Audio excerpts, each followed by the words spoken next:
श्री ओम नमः सिद्धेभ्यः। सर्वमंगलमांगल्यं सर्वकल्याणकारकम् प्रधानं सर्वधर्माणां जैनं जयतु शासनं जैनं जयतु शासनं। पंच परमेष्टि भगवान की जय हो। आचार्य श्री गुरुवर कुंद कुंद महाराज की जय हो। आचार्य श्री गुरुवर विद्या सागर महाराज की जय हो। परम उपकारी निर्यापक चमन मुनि पुंगव श्री सुधासागर जी महाराज की जय। आचार्य संघ की जय। मंजिलें मिले या न मिले, लेकिन रास्तों को नहीं छोड़ना चाहिए। साध्य को प्राप्त करूं या नहीं करूं, लेकिन साधन को प्राप्त जरूर करना चाहिए। व्यक्ति यही चूक कर देता है कि साध्य नहीं मिलना है तो साधन की जरूरत क्या है। वहां पर विचार करना चाहिए व्यक्ति को कि यदि हमने साधन को सिद्ध कर लिया, साध्य तो आज नहीं कल मिलेगा। बस इतना निर्णय जरूर होना चाहिए। मंजिल हमें मिले या ना मिले, लेकिन मंजिल है तो सही ना। सत्य हमें मिले या ना मिले, सत्य है तो सही ना। साध्य की सिद्धि हो या ना हो, लेकिन साध्य है तो सही ना। हम पास होवे या ना होवे, लेकिन कॉलेज तो है ना सही। हम अपनी जिंदगी को सुखी बना पाए या ना बना पाए, लेकिन सुख है तो सही ना। इसी को बोलते हैं सम्यक दर्शन। सम्यक दृष्टि कुछ नहीं करता, कर भी नहीं पाता, कर भी नहीं पाएगा अभी जिस पोजीशन में वो है। लेकिन वो इतना निर्णय जरूर कर लेता है, सुख है, परमार्थ है, मोक्ष है, सत्य है। जो गुरु ने कहा है, जो शास्त्रों में पढ़ा है, वह है। बस इतना ही काफी है। इसको कोई नहीं डिगा सकता। जब हम स्वाध्याय करते हैं तो उस समय एक ही दृढ़ करना चाहिए, जो इसमें लिखा है वही इतना ही सत्य है जितना सूर्य में प्रकाश। शास्त्र की बात कर रहा हूं, किताब की बात नहीं। किताब मान के पढ़ने में कोई जरूर नहीं कि हम सत्य मान के पढ़ें। किताब पढ़ी जाती है, दो प्रकार का पढ़ाई करता है व्यक्ति। एक परखने के लिए, एक जानने के लिए इसमें क्या लिखा है, सत्य है कि असत्य है, झूठ है, अभी मैं नहीं बोलूंगा, मैं देख रहा हूं। उसको बोलते किताब, उसको बोलते हैं कोई भी जनरल नॉलेज। लेकिन जब उसको शास्त्र की संज्ञा दी जाती, उसी किताब को शास्त्र का रूप दिया जाता है। किताब मिथ्या दृष्टि भी पढ़ लेता है, शास्त्र सम्यक दृष्टि ही पढ़ता है। प्रवचन मिथ्या दृष्टि को भी दिया जाता है, स्वाध्याय सम्यक दृष्टि ही करता है। शास्त्र को मिथ्या दृष्टि कभी नहीं पढ़ता। जो किताब पढ़ता है, जो सद्ज्ञान पढ़ता है, ज्ञान वही है। एक जिनवाणी अपने पास है, एक जिनवाणी के लिए मिथ्या दृष्टि को देंगे वो पढ़ेगा। नेता लोगों को अपन शास्त्र भेंट करते, कई लोग आते उनको शास्त्र भेंट करते, वो लेते, पढ़ते हैं किताब मान करके। एक किताब है, एक नॉवेल है, एक उपन्यास है, एक पेपर है, अखबार है, कुछ भी है, पढ़ लेते वही। देखें क्या लिखा है, जैनियों ने दी है, देखें जैनियों में क्या लिखा है। ये सारी की सारी जो स्थितियां हैं, ये सब शिक्षाएं कहलाती हैं। जैसे कल मैंने कहा था, व्यक्ति शिक्षा लेने जा रहा है, शिक्षा ले रहा है, और शिक्षा का अर्थ होता है हम जो लक्ष्य पाना चाहते हैं वो लक्ष्य मुझे मिलना चाहिए। यदि वो लक्ष्य की प्राप्ति नहीं होती तो शिक्षा किस काम की? पर्टिकुलर लक्ष्य है, मुझे यह प्राप्त करना है। कल कहा था ना, आज जितने भी लौकिक पढ़ाई हैं ये गुरु नहीं पढ़ाते, शिक्षक पढ़ाते हैं। शिक्षा में सत्य हो ये कोई नियम नहीं है, शिक्षा में आजीविका होती है। शिक्षा में आजीविका, उसमें चोर कला भी आती है, चोरी भी शिक्षा में आएगी। गुरु बिन ज्ञान भेद बिन चोरी, होए ना होए थोड़ी ना थोड़ी, ये ज्ञान नहीं है, ये शिक्षा है। चोरी करना है तो उसके निकटवर्ती से कुछ भेद लो, ये शिक्षा दे दी, नीति दे दी। चोरी की नीति दे दी, चोरी तुम्हें करना है, बोले हाँ करना है। शास्त्र होता तो वो कहता चोरी करना ही नहीं, तो चोरी का रास्ता बताऊं क्यों? वो चोरी का रास्ता नहीं बताएगा। लेकिन शिक्षा कहती है हमारे पास सब रास्ते, मरने के भी रास्ते हैं, मारने के भी रास्ते, पिटने के भी रास्ते हैं, पीटने के भी रास्ते। तुम्हें पीटना है तो कुवत कमजोर मत रखना। तुम्हें चोरी करना है तो जिसके यहां चोरी करना उसके निकटवर्ती व्यक्ति से भेद ले लो, चोरी सफल हो जाएगी। 72 कलाएं यही कहलाती है। 72 कलाओं को शिक्षा कहते हैं, जिसमें हमें कुछ प्राप्त करना है। वो सत्य का भी तरीका हो, असत्य का भी हो, नैतिक भी हो सकता है, अनैतिक भी हो सकता है, अनैतिक भी हो सकता है। इतना बढ़िया विभीषण ने काम किया, सत्य के पक्ष में गया। शिक्षाविदों ने नीति बना दी, घर का भेदी लंका ढाया। अब बोलो कितनी निकृष्ट उपाधि दी उसको, घर का भेदी लंका ढाया। और उसने कितना बड़ा महान कार्य किया था, सत्य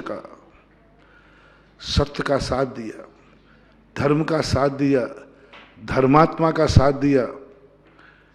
लेकिन शिक्षा विरोध ने कोई मुहावरा नहीं बनाया विभीषण के लिए, कोई शिक्षा शास्त्रियों ने कोई मुहावरा नहीं बनाया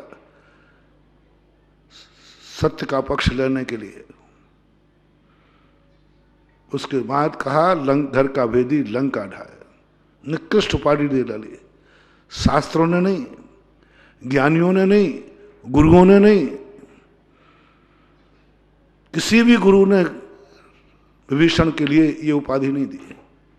प्रशंसा की, सत्य धर्म की प्रशंसा की, लेकिन शिक्षाविदों के द्वारा निकृष्ट उपाधि दी। एक सत्यवान के लिए, सत्य के लिए निकृष्टता की दृष्टि से देखा गया।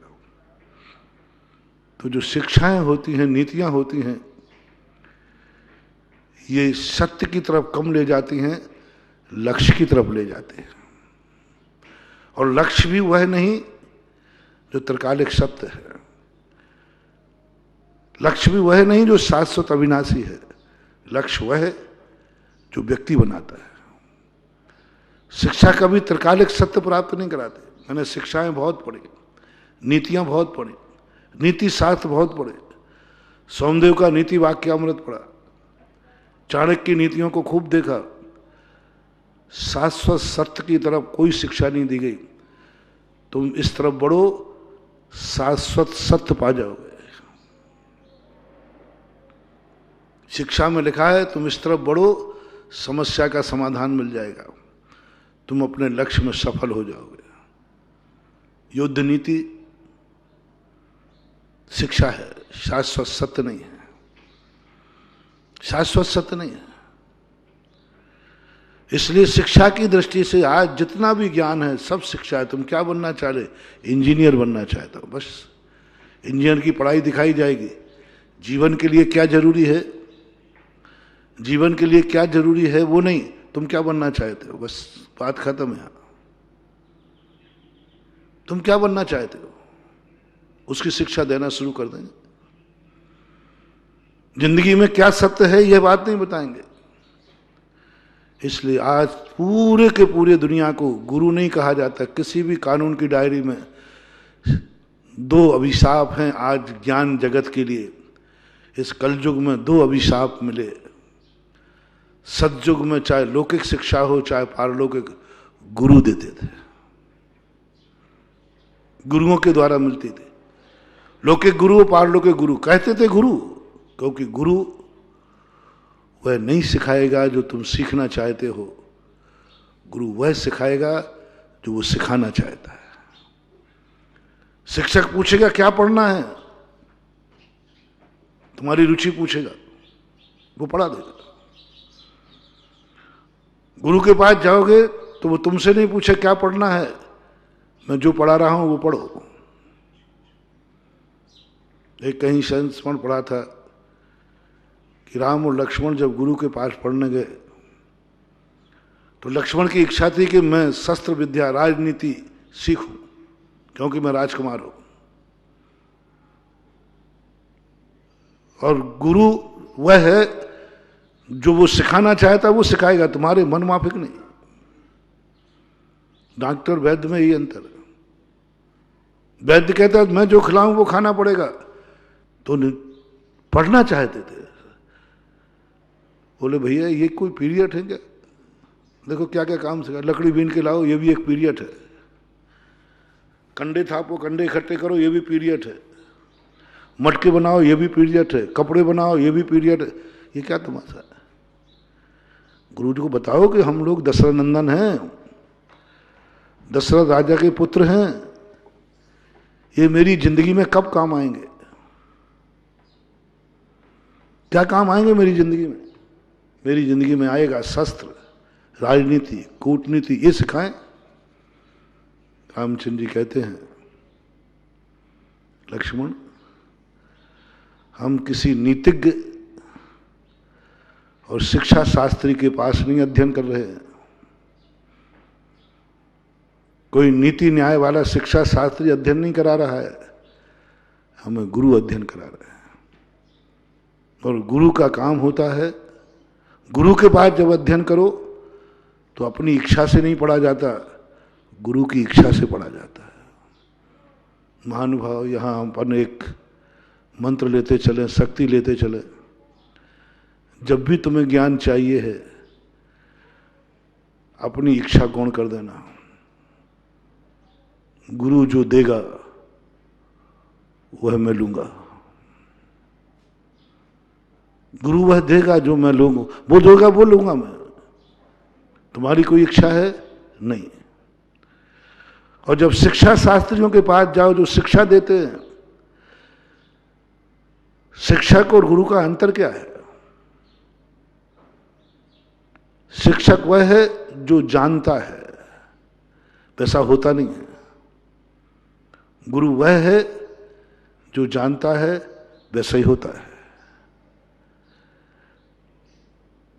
जो कहता है वही करता है, जो दूसरों से करवाता है वो स्वयं भी वैसा होता है। इसके लिए उदाहरण आता है गुरु का। एक माँ बच्चे को लेके आई, महाराज जी इसके पेट में कीड़े पड़ते हैं, बहुत परेशान है, ये गुड़ खाता है, आप त्याग करा दीजिए। महाराज ने कहा 1 हफ्ते बाद आना। 1 हफ्ते बाद, बेटा गुड़ छोड़ दो, बहुत बुरा है। बेटा माँ से, महाराज जी 8 दिन क्यों लगा दिए। बोले मैं खुद लेता था, मैं खुद लेता था। जब मैं गुड़ ले रहा हूं तो मैं किसी का त्याग कैसे करा सकता हूं, नहीं करा सकता। गुरु की पहचान होती, वो त्याग नहीं कराता। वो कहता नहीं मैं त्याग नहीं कराऊंगा, मैं खुद लेता हूं। जब मैं उसका त्यागी हो जाऊंगा तब दूंगा। बहुत बड़ी बात है गुरु की। हमारे आचार्य से बहुत बार हम लोग त्याग करते हैं, मना कर देते हैं, और फिर बाद में बुला के कहते हैं त्याग कर दो। बोले क्यों? बोले महाराज पहले क्यों नहीं? बोले अब मैंने भी करके देख लिया। बहुत बार ऐसा आचार्य को, अब शिष्यों को पहले नहीं ढकेलते, गुरु है ना, नेता हो तो संकट में नेता पीछे रहता है और सम्मान में नेता,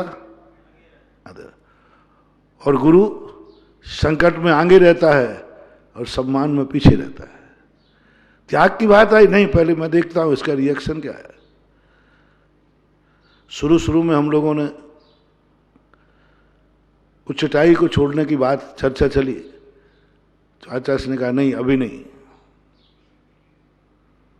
और 2 महीने बाद सर्दी निकलने के बाद, सर्दी में आचार्य ने पनागर में जाके चटाई छोड़ दी। हम लोगों ने कहा महाराज जी आपने हमें मना किया, आपने क्यों छोड़ दी? बोले कुछ नहीं, अभी चुपचाप रहो, चटाई लेना है। स्वयं नहीं ले रहे और हम लोगों को कह रहा है लेना है। 2 महीने बाद कहते हैं अब जिनको छोड़ना है छोड़ दो। मैंने कहा ऐसा क्यों महाराज? बोले ध्यान रखना, मैं तुम्हारा गार्जियन हूं, गुरु हूं, मैं कोई रिस्क नहीं ले सकता। मैंने खुद छोड़कर देख लिया इससे हानि लाभ क्या है, कितनी नींद आती कितना नहीं आता का। अब मैंने देख लिया इससे कोई हानि नहीं है।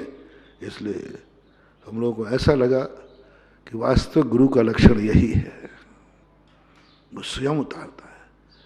8 दिन लगा दिए एक बच्चे को गुड़ चढ़ाने के लिए।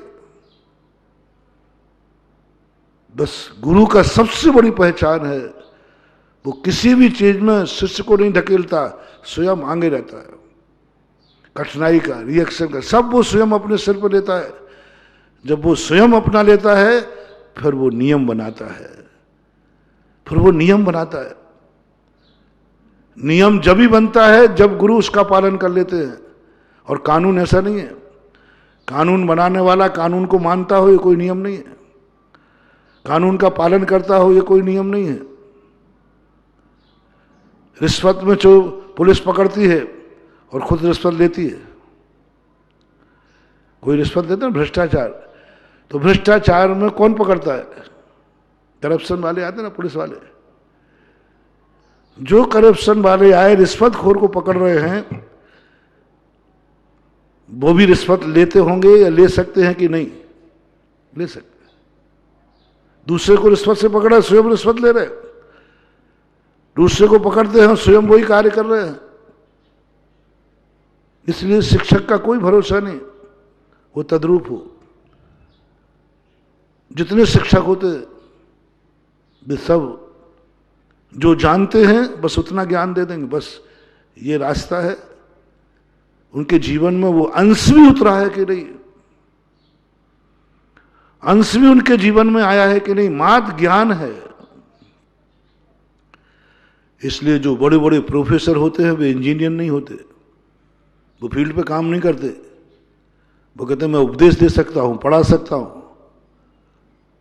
मेडिकल कॉलेज के जो बड़े बड़े प्रोफेसर होते हैं वो प्रोफेसर ही होते हैं, वो हॉस्पिटल नहीं खोलते। जो प्रोफेसर ज्ञान दे सकते, अनुभव की बात नहीं कर सकते। जब जब तुम्हें ज्ञान चाहिए हो तो शिक्षा के पास मत जाना, गुरु के पास जाना।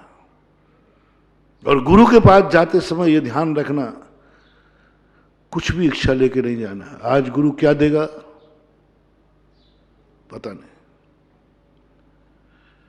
आज गुरु प्रसन्न होगा या नाराज होगा, आज आशीर्वाद मिलेगा कि थप्पड़ मिलेगा, कुछ नहीं, बिल्कुल माइंडलेस, जीरो। गुरु के पास जा रहा हूं। रामचंद्र ने लक्ष्मण से कहा ज्ञान अपन को गुरु दे रहा है, और लक्ष्मण गुरु का नियम है, जो मैं चाहता हूं वह नहीं देगा, वो जो चाहता है वो लेना पड़ेगा, वो लेना पड़ेगा। क्योंकि गुरु वो सत्य भी बताएंगे जो हमारे लिए ज्ञान में नहीं है, जो हमारी जिंदगी में कभी ना कभी काम आएगा, वो सत्य भी बताएंगे। जो हम नहीं चाहते हैं वो भी बताएंगे, वो भी बताएंगे। और ये गुरु पद मां से शुरू होता है। जो माँ बेटे की शिक्षक बनती है वो बेटे को खो देती है।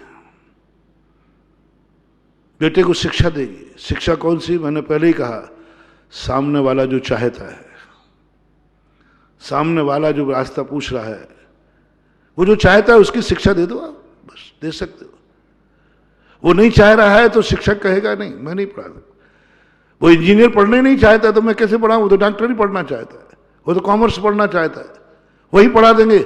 आपको पहले रुचि व्यक्त करना है, आप क्या पढ़ना चाहते हैं वो पढ़ा देगा शिक्षक।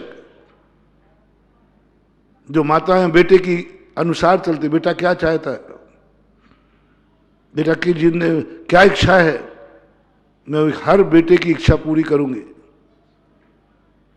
बेटे की हर इच्छा पूरी करूंगा। एक माँ बाप ने नियम ले लिया, समझ लेना बेटे को शिक्षा दे पाएंगे उसकी जिंदगी बर्बाद कर देंगे। कितना भी प्यारा बेटा हो सिर पे चढ़ाना नहीं चाहिए, भजन है वो। कितना भी प्यारा बेटा हो सिर पे चढ़ाना नहीं चाहिए। कितनी भी प्यारी बच्ची हो घर घर घुमाना नहीं चाहिए। कितनी प्यारी पत्नी हो राज बताना नहीं चाहिए। अभी कल ही परसों मैंने कहा था, उससे राज छुपाना नहीं चाहिए। कुछ नीतियां ऐसी हैं, जिन भजन में प्रभु का नाम नहीं उस भजन को गाना नहीं। ऐसे ही कुछ है पूरा भजन के है ही ना। जिस भजन में गुरु का नाम नहीं, प्रभु का नाम नहीं, जिनवाणी माँ का नाम नहीं, उस भजन को क्या गाना? तो ये नीतियां देखो कितनी बड़ी नीतियां हैं, कितनी प्यारा नियम हो तुम्हारा। लेकिन कभी तुम ये नियम नहीं लेना मैं बेटे की हर इच्छा पूरी करूंगा। नहीं करो सारे माता पिताओं, शिक्षक नहीं गुरु बनो। माता पिता बनना तो तुम सब चाहते हो, माता पिता में कोई कमी नहीं, वो तो सब चाहते, सब माता पिता चाहते कि मैं माता पिता बनूं। शादी के बाद ही आप लोगों में भावनाएं जाग जाती हैं, उसके लिए मैं कोई नहीं, बस माता पिता बनो, मैं कोई ऐतराज नहीं करूंगा, लेकिन गुरु बनो, शिक्षक मत बनना। और गुरु बनने का बस एक ही टिप्स है, बेटे को मैं अपनी इच्छानुसार चलाऊंगा, बेटे को मैं अपना कुलाचार सिखाऊंगा, बेटे को मैं धर्माचार सिखाऊंगा, बेटे को मैं वह सत्य दिखाऊंगा जो सत्य है, बेटा चाहे या ना चाहे मैं सिखाऊंगा। बहुत सारे ऐसे, पद्म पुराण के अंदर मंदालसा नाम की एक नारी हुई, उसने नियम ले लिया मैं अपने बेटों को वह बनाऊंगी जो मैं चाहती हूं। कुंद की मां ने नियम ले लिया मैं बेटे को वह बनाऊंगी जो मैं चाहती हूं। मैंने जो देख लिया, आचार्य की मातेश्वरी ने नियम ले लिया मेरी संतान हुई तो मैं जो चाहूंगी वह बनाऊंगी, मैं अपनी मर्जी से चलाऊंगी, मेरी अनुसार मैं जो चाहती हूं मैं उसके लिए मैं प्रयास करूंगी। बेटा मेरा है, बेटा क्या जाने, जो मैं करूंगी वह होगा, जो मैं खिलाऊंगा वह खाएगा, मैं दिखाऊंगी वह देखेगा, मैं बुलाऊंगी वह बोलेगा। संकल्प कर लिया उस मां ने, मंदालसा ने, कुंद की मां ने,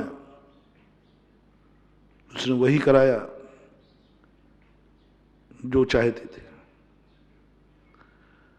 आचार्य श्री के संबंध में जो चाहा वो किया, मैं इसको मुनि बनाऊंगी।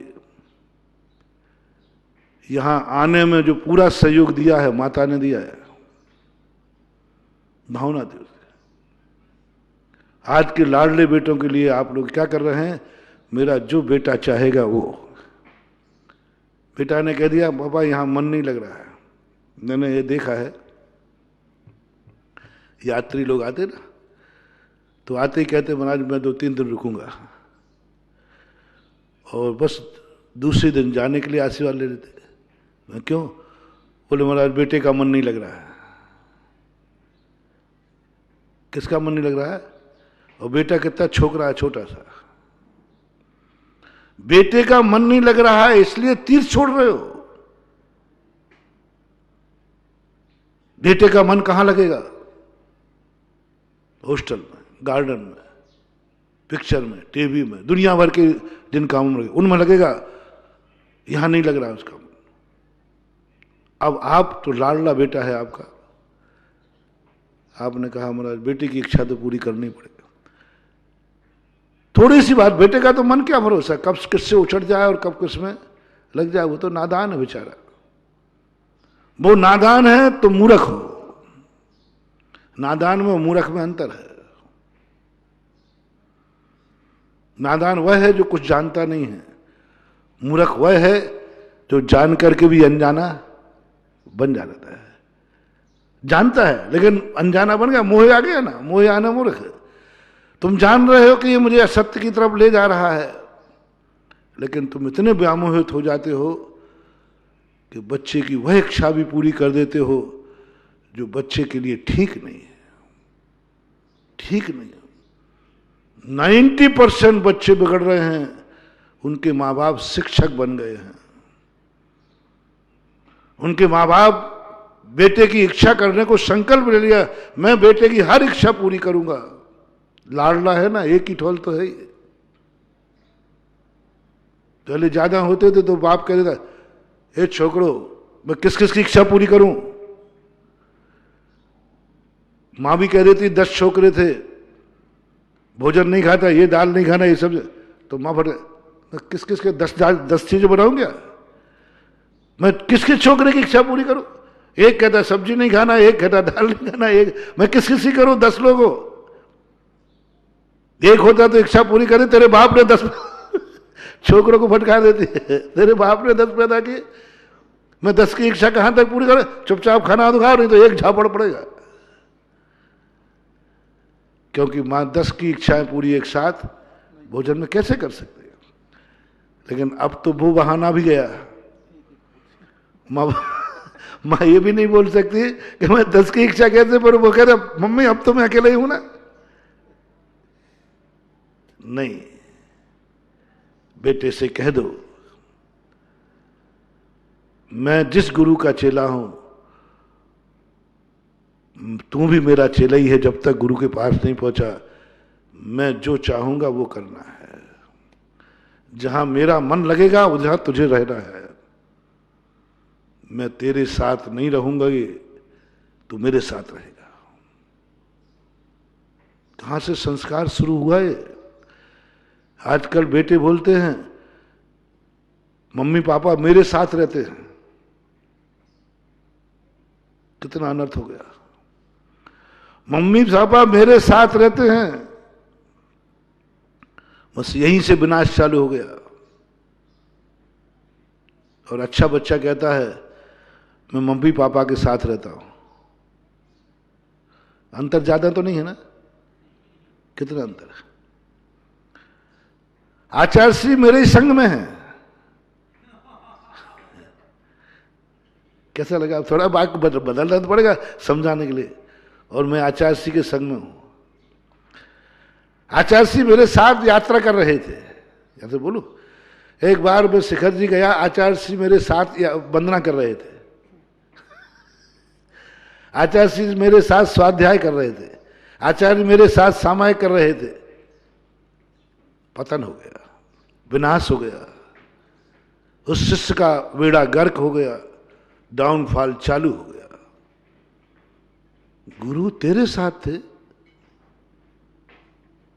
मैं जब गिरनार की यात्राएं की, उस समय कोई गांव में बागड़ तरफ गया तो महाराज जी मैंने इतने आचार्यों के, इतने साधुओं की शिखर गिरनार की यात्रा कराई है। मैं सुन सुन के थक गया। जो देखो मैंने फलानी आरिका संघ की यात्रा कराई है गिरनार की। मैंने कहा बेटा तुमने बहुत बड़ा पाप किया है। वो तो बेचारे इसलिए सुना रहे थे कि महाराज आशीर्वाद देंगे, लेकिन अब मेरा आशीर्वाद तो बहुत विचित्र ही है। मैंने सीधा कह दिया इस पाप को धो लो, प्रायश्चित कर लो आप कि तुमने पाप किया है कि तुमने साधुओं को यात्रा कराई है, साधुओं को गिरनार की वंदना कराई है। ये पाप तुमने किया है, इसका प्रायश्चित ले लो आप लोग। सारी सभा स्तब्ध हो गई। फिर मैंने उनको समझाया, मैंने कही थोड़ी भाषा बदल दो। महाराज हम वो भाग्यशाली है, हमने फलाने महाराज के साथ गिरनार की यात्रा की है। महाराज को तुमने कराई है तो महाराज तो तुम्हारे ऋणी हो गए। नहीं, महाराज के साथ मैंने यात्रा की है। घाटोल की बात है, संभवतः यात्रा की है मैंने इतने महाराजों के साथ, इतनी आरिका संघों के साथ। हमारे नगर को, हम लोगों को यात्रा करने का सौभाग्य मिला है। इतने महाराज जी थे, इतने थे, उनके साथ मैंने वंदना की है। अक्षय भंडार, पुण्य का भंडार। तुम आभारी हो गए उन साधुओं के। साधुओं को तुमने वंदना कराई है तो साधु तुम्हारा आभारी है, आपने वंदना करा दी। और साधुओं के साथ तुमने वंदना की है तो तुम आभारी हो साधु के। बोलो किससे आभार मनवाऊं? साधु से कि तुम मानने को तैयार हो? जिस दिन साधु तुम्हारा आभार मान ले, समझ लेना इससे बड़ा अभिशाप नहीं होता। बहुत बड़ा अभिशाप है। आप लोगों ने मेरा चतुर्मास करा करके बहुत बड़ा कार्य किया, मैं आपका बहुत आभारी हूं। आपने मुझे आहार दे करके बहुत अच्छा किया। बहुत दिन से अंतराय हो रहा था, तुम्हारे पुण्य से आज कम से कम भरपेट खाने मिल गया। जिस चौकी में जाओ वही अंतराय हो रहा था। मैं आपका आभारी हूं। बहुत दिन से बीमार था, वैद्य जी आपने दवाई दी, मैं ठीक हो गया, आपका आभारी हूं। महानुभाव, गुरु से या अपनों से, बड़ों से, सब में लगा लेना। यदि वो तुम्हारा आभार माने, कांप जाना, ये आभार नहीं माना है, अभिशाप हो गया। उनने अभिशाप दिया नहीं है। जब जब बड़े, चाहे माँ बाप हो, चाहे तुम्हारे गार्जियन हो, चाहे तुम्हारे गुरु हो, जब जब तुमने उनके ऊपर उपकार किया और उनके उपकार किया और तुम्हारे मन में आया मैंने महाराज के ऊपर उपकार किया, मैंने महाराज का विहार कराया, महाराज को यात्रा कराई, महाराज को दवाई दी, महाराज को ठीक किया, आहार कराया, ये शब्द बंधु तुम्हारे मन में भी भाव आ गया, इसको अभिशाप समझ लेना, तुम्हारा डाउनफॉल चालू। दवाई दी, डाउनफॉल। आहार दिया, डाउनफॉल। यात्रा कराई, डाउनफॉल। विहार कराया, डाउनफॉल। कुछ भी XYZ, तुम्हारे मन में ये भाव आया मैंने महाराज पर उपकार किया है। जितने विद्यालय आज हैं, इतने विद्यालय पहले नहीं थे। जनसंख्या तो थी। आज कितने स्कूल हैं? जहां चाहे खोल लेता है, जो कोई भी बोले, मन चले वो मकान में 2-3 कमरे हैं, बोले LKG खोल लो। महिला घर में बैठी क्या करे? बड़ा मजेदार हो। आज शिक्षा का एक क्या नाटक हो रहा है। यूं कोई 2 कमरे घर में हैं और बच्चों का क्लास चालू हो जाते। अब महिला भी करे क्या बेचारी? तो वो कह रही कोई सबसे सरल है, बच्चे प्ले स्कूल आदि कोई भी खोल लेते। तमाशा हो गया। पहले गुरुकुल होते थे हर गली में, हर गांव में। 32,000 गुरुकुल थे, 7,32,000 गुरुकुल भारत में। हाँ, कितने ज्यादा। और उस समय इतने गुरुकुलों को में थे, कितने दूर दूर तक जाते थे। गुरु बना नहीं। क्यों? क्या लोग पढ़े लिखे नहीं थे? पढ़ते थे। घर घर गुरुकुल था ना। जो बड़े बड़े लोग एक्स्ट्रा पढ़ाई करना चाहते थे उनको गुरु के पास भेजते थे। 90% तो माँ बाप ही उनके गुरु होते थे, वो खुद ही पढ़ाते थे। घर घर गुरुकुल था और सबसे बड़ा गुरुकुल था बिटियों का था। मैंने पूरा इतिहास उठाया, हर दर्शनकार को पढ़ा, बहुत इतिहास पढ़ा कि बच्चियों के कितने स्कूल थे पहले। बच्चों के गुरुकुल तो पता चला, राम लक्ष्मण के गुरुकुल थे, फलाने गुरु थे। पता चला भरत बाहुबली के, देशभूषण, कुलभूषण के, सबके यहाँ गुरुओं के देखे हमने, कि गुरु के पास जाके गुरुकुल में पढ़े। लेकिन बच्चियों का गुरुकुल नहीं देखा मैंने। आप लोगों ने सुना हो तो मुझे शेयर करना, मुझे बताना कि बच्चियों का गुरुकुल था। उस समय की बात करना हो, चौथे काल में, पंचम काल की नहीं, चतुर्थ काल में जब रामचंद्र जी का गुरुकुल था, कुलभूषण देशभूषण का गुरुकुल था, उस समय राजकुमारियों का गुरुकुल क्यों नहीं था? क्या राजकुमारियां होती नहीं थी? ये मान लें कि महाराज उस समय कन्याएं होती नहीं, सब लड़के ही लड़के होते होंगे, ऐसे कहते तो बल्कि ज्यादा होती थी कन्याएं। बहुविवाह प्रथा क्यों थी? अधिक विवाह प्रथा क्यों थी? क्योंकि पुरुष कम थे, कन्याएं ज्यादा थी, इसलिए बहु प्रथा आई। आज क्यों विवाह प्रथा बहु प्रथा खत्म हुई? कन्याएं कम है, लड़के ज्यादा है। बहुत विवाह क्यों होते थे? क्योंकि कन्याएं ज्यादा थी, लड़के कम थे। एक एक राजा की 1000-1000 500-500 रानियां होती थी, एक एक लोग 2-2 3-3। अभी कुछ साल पहले, 50-100 साल पहले देख लो, लोग कहते भैया हम दूसरी माँ के हैं। अरे है ना, बोलते ना, हमारे दूसरी माँ के थे, तीसरी माँ के थे। बता दे, पटवारी परिवार में ही ऐसे था, वो 2 माताएं थी, एक पिताजी की, उम्र यानी पहले सरल था, सहज था, बच्चे ज्यादा थे। लेकिन गुरुकुल कहां थे राजकुमारियों के? ये चौथे काल में पढ़ती कहां थी? मैंने बहुत खोजा, मिला नहीं। नालंदा विश्वविद्यालय था बहुत बड़ा, तक्षशिला का, सब लड़के थे, बच्चियां थी नहीं। वर्षों तक ये बात अधूरी पड़ी रही, कभी मिली नहीं। 98 में जब आदि पुराण के ऊपर गोष्ठी थी अलवर के अंदर, वहां पर जब उस दृष्टि से पढ़ा, ओहो, गुरुकुल तो थे, पढ़ी लिखी थी सारी राजकुमारियां, उनका ज्ञान देखो शास्त्रों में, क्या कहीं कम पढ़ी लिखी थी क्या? बहुत बड़ी नीतिज्ञ थी, क्या नहीं, राजनीतिक थी, बहुत पढ़ी लिखी थी, बहुत ज्ञान था उसके बाद, सारी युद्ध कलाओं में पारंगत थी पूरी। पर सीखा कहां उसने? रामचंद्र जी ने तो गुरुकुल में सीखा था, लेकिन रामचंद्र की मां ने कहां सीखा था? 98 में पता चला, जब आदि पुराण को उस दृष्टि से देखा। ऋषभ देव ने भी ब्राह्मी सुंदरी को पढ़ाया था, कहां? घर में। यानी बेटियों के घर ही गुरुकुल होते थे और मां बाप गुरु होते थे, बस। ऋषभ देव ने खुद गुरु बन के बता दिया।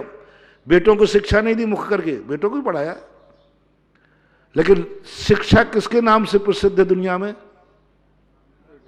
ऋषभ देव ने शिक्षा दी किसको? ब्राह्मी सुंदरी को। क्यों? भरत बाहुबली को क्यों नहीं? और भी तो ऋषभ सेन आदि और 100 बेटे थे, उनके नाम से शिक्षा नहीं दी। उन्होंने कहा तुम तो पढ़ लेना पीछे बैठ करके। ब्राह्मी सुंदरी को आगे किया। ओहो, मुनियों को पढ़ाने वाला प्रोफेसर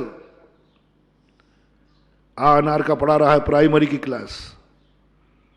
तीर्थंकर कौन से क्लास टीचर हैं? समोषण में उपदेश देते हैं। मुनियों के प्रोफेसर हैं वो, गणधरों के प्रोफेसर हैं वो। उनको उपदेश देने के लिए उनका जन्म होता है।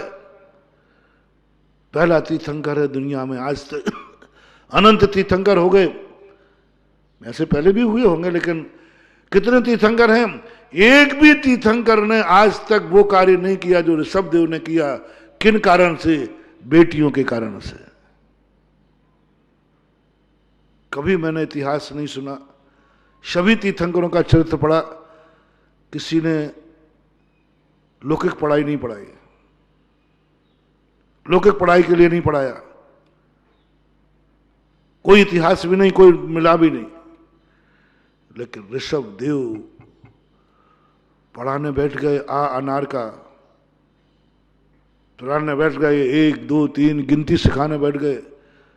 प्रोफेसर कितना बड़ा है? मुनियों को उपदेश देने वाला प्रोफेसर कितना महान होगा? और वो कह रहा है अनार का लिखो, बेटियों को सिखा रहा है। मां बच्चियों के कारण। बच्ची वो निधि है जिनके लिए प्रोफेसर पर छोड़ करके तीर्थंकर पद की मर्यादा छोड़ करके भी बेटियों को बचाना पड़े तो बचा देना चाहिए। तीर्थंकर पद भी उतना मूल्यवान नहीं है, उतना मूल्यवान नहीं है। तीर्थंकर के नियम कानून मूल्यवान नहीं है। तीर्थंकर पद का प्रोटोकॉल मूल्यवान नहीं है। उनका प्रोटोकॉल है वे कोई शिक्षा नहीं देंगे संसार की, कुछ भी नहीं पढ़ाएंगे, कुछ भी।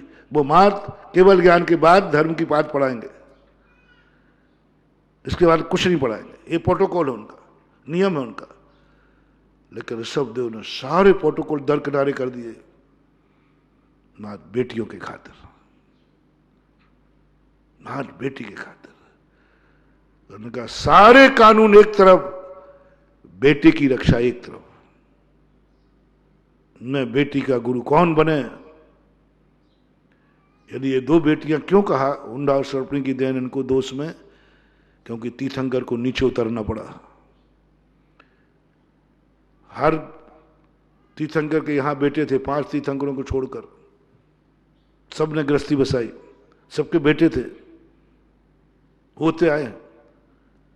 तीर्थंकर ने बेटों को नहीं पढ़ाया, पढ़ाया होगा किसने पढ़ाया।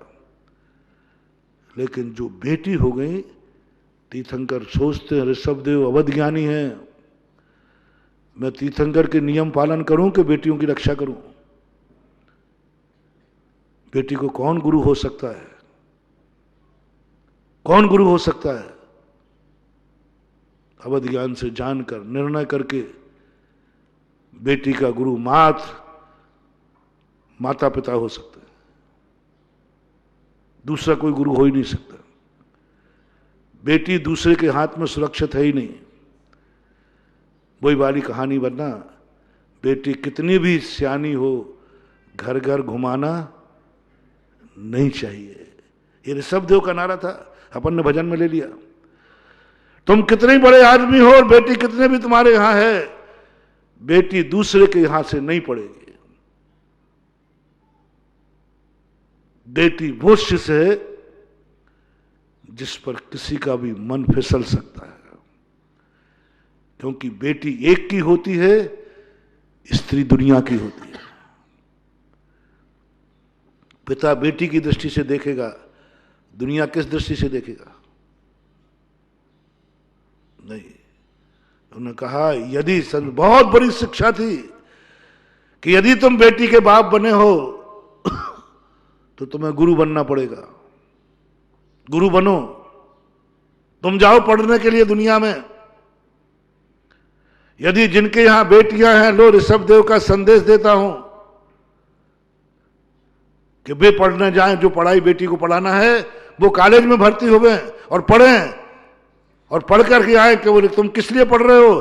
बोले बेटी को पढ़ाने के लिए मैं पढ़ रहा हूं, बेटी को पढ़ाने के लिए मैं पढ़ूंगा। क्योंकि हमारी गुरु परंपरा है कि बेटी का गुरु पिता हो सकता है, मां हो सकती है, बस। सारे राजा, सारे जितने माता पिता थे, बेटियों को घर में पढ़ाते थे, स्वयं पढ़ाते थे, पढ़ते थे स्वयं बेटी के खातिर। और पढ़ा करके कैकेयी के राजा ने, कैकेयी के पिता ने कैकेयी को क्या विद्या सिखाई? स्वयं बेटों ने दूसरों से शिक्षा की है, लेकिन कैकेयी को उनके पिता ने खुद शिक्षा, शस्त्र विद्या सिखाई। महारानी लक्ष्मीबाई को नाना के घर नाना ने सिखाई, माता पिता तो थे नहीं उनके, नाना ने सिखाया। नाना के घर से किसान, नाना ने खुद सिखाया। तो ये सारे आदर्श जो हमारी जिंदगी में हैं, गुरु बनो। मेरा आज मन कर रहा है कि हर गृहस्थ के घर को गुरुकुल बना दो और हर माँ बाप गुरु बन जाए, बस बहुत बड़ा काम हो जाएगा, बहुत बड़ा काम हो जाएगा। हम हजारों हजारों प्रवचन दे तो कोई काम नहीं होगा। यदि एक बार माता पिता गुरु बन जाएं तो सारे काम सहज हो जाएंगे। और गुरु का नुक्स क्या दिया? 2-3 नुक्स दे दिए। बेटे बेटिए की इच्छा के अनुसार हम उसके लिए नहीं चले, उसकी इच्छा के अनुसार नहीं चलेंगे, हमारी इच्छा के अनुसार हम बेटा बिटिया को चलाएंगे। दूसरा नुक्स दिया कि बेटा जो चाहेगा वह नहीं पढ़ाऊंगा, जो चाहेगा वह नहीं खिलाऊंगा, जहां चाहेगा वहां नहीं ले जाऊंगा, जहां मैं जाऊंगा, जहां मेरा मन लगेगा वहां रहेगा बेटा। मैं कहूंगा इस समय भोजन करना है तो करेगा, वो करना पड़ेगा उसको। वो 20 रुपए का धमकी नहीं दे सकता। उस बेटे की जेब में 20 रुपया तुमने रख कैसे दिए थे? कैसे पहुंचे 20 रुपया? लाड़ में, प्यार में। अब लीजिए, जो लाड़ प्यार से तुमने 20 रुपया दिए थे, मां ने नहीं दिए, वो पापा ने दे दिए होंगे, पापा ने नहीं, वो दादा ने दे दिए होंगे, दादा ने नहीं, दादी ने दे दिए होंगे। कोई ना तो प्यार किया है उससे। उसके बाद वो 20 रुपया पहुंचे कैसे? जब तक तुम्हारी कमाई है तब तक बेटे की जेब में नहीं जाना चाहिए तुम्हारी मर्जी के बिना। और जाते समय देखना उतना ही देना जितना उसको काम के लिए दो। आपने 100 रुपया दिए, 80 रुपये का माल लाया, 20 रुपया, पहले 20 रुपये लाया, पहले 20 रुपया लाया, क्योंकि ये 20 रुपया एक दिन मां को दर किनारे कर देगा। ये 20 रुपया खतरनाक है, 80 रुपया नहीं। तुम्हारी मर्जी से पैसा खर्च करेगा। 80 रुपए का सामान आया है, सामान बाद में संभालना, पहले 20 रुपया निकाल बाहर। कितने का है? 80 का, 20 का है। वहां पहले सामान तो देख ले है कि नहीं, वो बाद में देखो, पहले 20 रुपया बता। हिसाब, मुनीम का हिसाब लेना या नहीं लेना, लेकिन बेटे का हिसाब लिए बिना सोना मत। गुरु बनना है तो बेटे का हिसाब लेना, एक एक पाई का। मुनीम का हिसाब के लिए मैं छूट दे रहा हूं। यदि मुनीम का हिसाब नहीं ले पाओ तो कोई बात नहीं। मुनीम यदि अंत में करेगा भी घोटाला तो दिवाली ही तो बनाएगा, फिर कमा लेंगे। लेकिन बेटा कबाड़ा करेगा तो दिवाली ही नहीं बनोगे, कुल ही खत्म हो जाएगा। बेटे का हिसाब लिए बिना सोना मत। शाम को क्यों जाग रहे हो? बोले बेटा नहीं आया अभी लौट कर। बोले क्यों? सुबह उसको 500 रुपया दिए थे, उसका हिसाब लेना है। बेटी से तो और तगड़ा, डबल। सोने ही मत, बैठे बैठे गिर पड़ना। सोने के पहले हम हिसाब लेंगे। पहले हिसाब बताओ, 500 रुपया दिए थे। वो झूठ बोल देगा। यदि मेरी बात मानो तो बिल बाबू चल लेना, बिल दिखा। हो सके तो पक्का बिल लेना। टैक्स भरे तो भर देना, भरना पड़े। तुझे 500 रुपया दिए थे, उसका हिसाब दो। वो यूं लिख देगा, बच्चे बहुत बदमाश होते हैं। बिल लेना बाकायदा, और पक्का बिल हो सके ले लेना। महाराज पक्का बिल लेंगे, टैक्स लगे, भर देना। पक्का टैक्स भरने में कोई नुकसान नहीं है, लेकिन बेटा बिटिया से हिसाब नहीं लेने में सर्वनाश है। लगने तो बुरा। मम्मी पापा आप क्या करते हो? कोई मैं दुश्मन हूं बेटा? यहां दया में आनी चलती है। गुरु शत्रुवत, गुरु शत्रुवत कुछ नहीं। हिसाब दो, वो नुनकर करेगा। वो दोस्त मेरा बाप है कि दुश्मन है? 5 रुपये भी देता है, हिसाब मांगता है, करेगा। कुड़कुड़ करने दो, चिंता मत करना, करने दो कुड़कुड़, चलने दो। बात है, बड़े होने के बाद उसको जब याद आएगा तब वो संस्मरण सुनाएगा, मैं इतना महान इसलिए बना हूं कि मेरा बाप मेरे से हिसाब लेता था।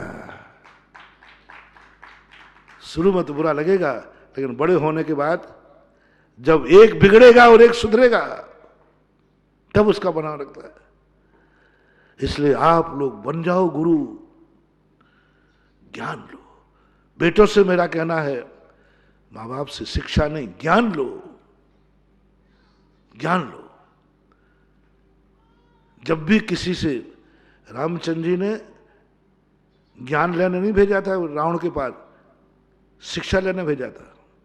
वहां शिक्षा शब्द का प्रयोग किया। मतलब ज्ञान लेने का क्यों नहीं प्रयोग किया? वो क्या ज्ञान देगा, खुद ही ज्ञान ही नहीं। लेकिन शिक्षा में सबसे ज्यादा था। रामचंद्र जी ज्ञानी थे और रावण के पास शिक्षाएं थी, नीतियां थी। शिक्षाएं नीतियां थी उसके पास, जाओ नीति लेके आओ, ज्ञान लेके नहीं। ज्ञान तो रावण के पास था ही नहीं। इसलिए आज के समय में जो मैंने प्रारंभ में कहा, आज सब शिक्षाओं में चल रहे हैं। माँ बाप शिक्षा दे रहे हैं बेटे को, माँ बाप शिक्षा ले रहा है बेटे से, स्कूलों में शिक्षा मिल रही है, शिक्षा दे रहे हैं, कोई लेना देना नहीं। वो जो है नहीं कहते नहीं, तुम तो पढ़ो जाओ, मेरे को मत देखो। आजकल गुरु लोग भी कहने लगे हैं, मैं जो कहूं वो करो, मैं जो करूं उस तरफ मत देखो। मैं क्या कर रहा हूं इससे तुम्हें मतलब नहीं, मैं क्या कह रहा हूं उसको सुनो। समझ लेना ये गुरु नहीं है, शिक्षा है। ये शिक्षक बन गए। और दूसरा नाम तो हो ही गया जो मैंने पहले ही बता चुका कि अंग्रेजों ने सबसे बड़ा अभिशाप किया, सारे गुरुओं को कर्मचारी बना दिया। शिक्षा देने वाला कितना महत्व होता था, राजा भी खड़ा होता था, राजा भी खड़ा हो जाता था जब राज दरबार में लौकिक गुरु आते थे, आदर सत्कार करते थे। और आज सारे लौकिक शिक्षा वाले किस में आते हैं? कर्मचारी में। शिक्षक किस में आते हैं? कर्मचारी में आते हैं।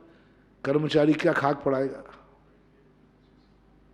कर्मचारी नौकर है, नौकर क्या पढ़ाएगा? नहीं पढ़ा सकता। ऋषभदेव ने कहा नहीं, बेटी को मैं पढ़ाऊंगा। ब्रह्मांड कांप गया, सौधर्मंद कांड गया। भगवान क्या कर रहे हैं आप तीर्थंकर, और ये क्या पढ़ा रहे हैं? बोले हाँ, बेटी के खातिर। और आज तो कोएजुकेशन, ऋषभदेव ने भाइयों के साथ भी नहीं पढ़ने दिया बहन को। जिस समझ में नहीं आता कि क्या ऋषभदेव, अरे ब्राह्मण सुंदरी को पढ़ा देते, वहीं सब बाहुबली भरत को पढ़ा देते, एक साथ क्लास ले लेते। नहीं, जवानी भाई बहन नहीं देखती, जवानी मात खून देखती है, मां बाप गार्जियन सब देखती है। भाई भाई भी साथ बैठ के नहीं पढ़ेंगे। और आज तुम्हारी कोई एजुकेशन में क्या हो रहा है? बाजू में कौन बैठा है? भाई 8-8, 5-5 घंटे तक विपरीत लोग बैठेंगे, नियम से फिसलेंगे। जवानी का दरकार है। जब ऋषभदेव ने भाई बहन पर संदेह कर लिया कि जवानी भाई बहन नहीं देखती, वो अवध ज्ञानी थे, हमसे ज्यादा ज्ञानी थे। ये मन, ये दृष्टि जब जवान में आती है तो ये मन में भाई बहन गौण हो जाता है, मन वासना से भरा रहता है। कई कांड ऐसे हो भी जाते। ऋषभदेव ने कहा था कोई एजुकेशन नहीं, भाई बहन के साथ ही नहीं, दुनिया के साथ तो होगी कैसे? आज तुम्हारे साथ जो कुछ हो रहा है वो मुझे कहने की जरूरत नहीं है। यदि आज ऋषभदेव की नीति लौट के आ जाए तो आज भी ब्राह्मणियों सुंदरियों की लाइन लग जाए। लेकिन अब आज तुम्हारे पास तो कुछ है ही नहीं। तुम्हारा तो एक ही है, हमें अपने बच्चों की इच्छा पूरी करना है। हर इच्छा पूरी कर रहे हैं। इतने कमजोर हो गए हैं आप, इतने कमजोर हो रहे हैं। अच्छे अच्छे मैंने हमने भक्तों को देखा, बच्चे बच्चे आजकल गलत संबंध बना लेते हैं नीच जातियों से। माँ बाप से मैं कहता हूं, बच्चे कहते हैं, मैंने कहा माँ बाप को, बोले मेरे माँ बाप में ज्यादा दम नहीं है, वो मुझे नहीं छोड़ सकते, मुझे नहीं छोड़ सकते। और वो जो करते हैं, परिवार माँ बाप समर्थित हो जाते, धर्म छोड़ देते, गुरु छोड़ देते, आहार छोड़ देते हैं, अभिषेक छोड़ देते। देखो तुम्हारा ऐसा संबंध करोगे तो आहार नहीं दे पाओगे, बोले महाराज नहीं दे पाएंगे। मंदिर में भगवान की पूजा नहीं कर पाओगे, अभिषेक नहीं, बोले नहीं कर पाऊंगा। बेटा बिटिया को नहीं छोड़ सकते, बेटा बिटिया को नहीं छोड़ सकते। हर बेटों ने ये मान लिया है कि माँ बाप में ज्यादा दम नहीं है, क्योंकि हर बेटा बिटिया जानता है मेरे माँ बाप धृष्टराज हैं। ये दुर्योधन ने नस पकड़ ली थी किसकी? धृष्टराज की। ये छोरे छोरियां हैं ना, ये बहुत चालाक होते हैं। तुम मत समझना कि तुम्हारे छोरा छोरियां हैं सीधे होते। दुर्योधन जानता था, जब सब लोग कहते थे कार्य करेगा कैसे, अरे चिंता मत करना, पिताजी की वीक पॉइंट मेरे में एक धमकी दूंगा, पापा पिताजी ये काम करते हो नहीं तो मैं सुसाइड कर लूंगा।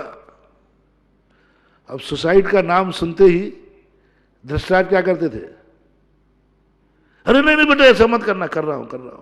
एक धमकी थी, एक धमकी में धृतराष्ट्र ने क्या अन्याय किया। एक बार बोलता था, पापा पिताजी आप ये कर रहे हो कि नहीं, ये जुआ खिला रहे हो कि नहीं, तुम सब मौन बैठोगे कि नहीं बैठे तो मैं यहीं फांसी लगा लूंगा। धृतराष्ट्र का सबसे बड़ी कमजोरी थी दुर्योधन की धमकी। उसने हिम्मत कर लिया, झगड़ा हुआ, वही वाली बात। उसने कहा आज तो बहुत हो गई, मैं भी तेरा पति हूं, हर इच्छा पूरी की, आज ये भी इच्छा पूरी करूंगा। जिंदगी भर से तेरी इच्छा पूरी कर रहा हूं, ये भी इच्छा पूरी करूंगा, आज तो तुझे चढ़ा के ही रहूंगा। और रस्सी लेके आया, बोले चल। कुंदा देखने लगा मजबूत कौन सा है। पत्नी घबराई, ये तो सांची सांची हो गई। बोले नहीं वो तो ऐसी बात ऐसी थोड़ी कही जाती है, तो कहने में आता है। बोले कहने में नहीं, आज तो होगा। और उसने तो गले में फंदा डाल दिया। मैंने गांठ लगाने सिखा दी थी, मैंने खींचने वाला मत डालना, नहीं तो खींचा तानी में खिंच जाए तो बरबर जाए। अंत में बोले बस अब तो एक ही नियम बचा सकता है तुझे, आज के बाद तू कभी ये नियम मुंह से नहीं बोलेगी कि मर जाऊंगी। बोले कहा नहीं बोलूंगी। बोले नहीं गुरुजी के पास चलो। मेरे पास आया, मैंने कहा क्षमा मांग लो एक दूसरे से, सब फैंसी ड्रेस। अभी तक तू क्या कर रही थी? बोले फैंसी ड्रेस इनको डराने के लिए। मैंने कहा ये भी फैंसी ड्रेस ही कर रहा था मेरे कहने पर। धृतराष्ट्र मत बनो। हर बच्चा बिटिया दुर्योधन बने हैं, संस्कार हैं उनको, वो तो दुर्योधन की नीति अपनाएंगे, लेकिन तुम धृतराष्ट्र की नीति मत अपनाओ। अभी अपना विषय चल रहा है, समय आपका हुआ। महावीर भगवान की